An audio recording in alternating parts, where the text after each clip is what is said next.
Bonjour. Donc, je vais vous montrer aujourd'hui comment utiliser le guide que voici pour faire des ronds. Donc, différentes grosseurs de ronds comme ceci en bois.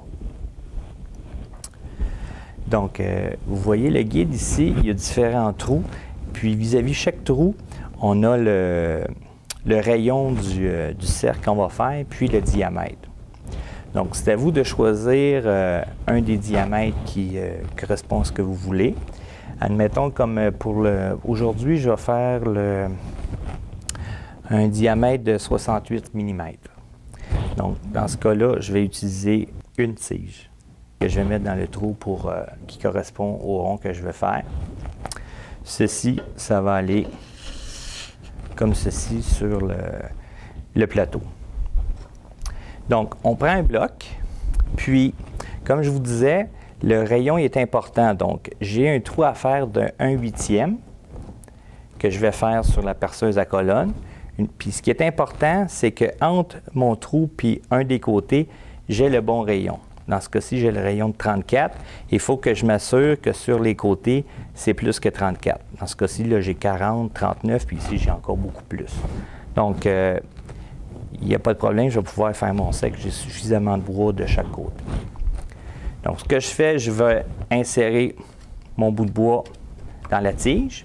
Une fois qu'il est bien en place, je vais partir l'appareil. On se rappelle toujours de la même façon. On tourne le bouton rouge qui ressort.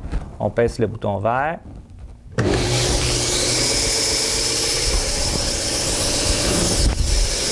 Puis, on fait le mouvement de rotation.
Un instant.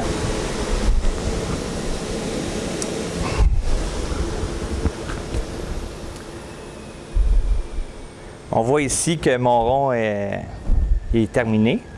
Il y a aussi un peu de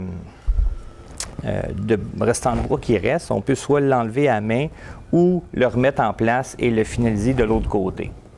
Tout simplement l'inverser. Donc, j'ai un rond, donc il y a possibilité de faire plusieurs dimensions selon le choix de départ.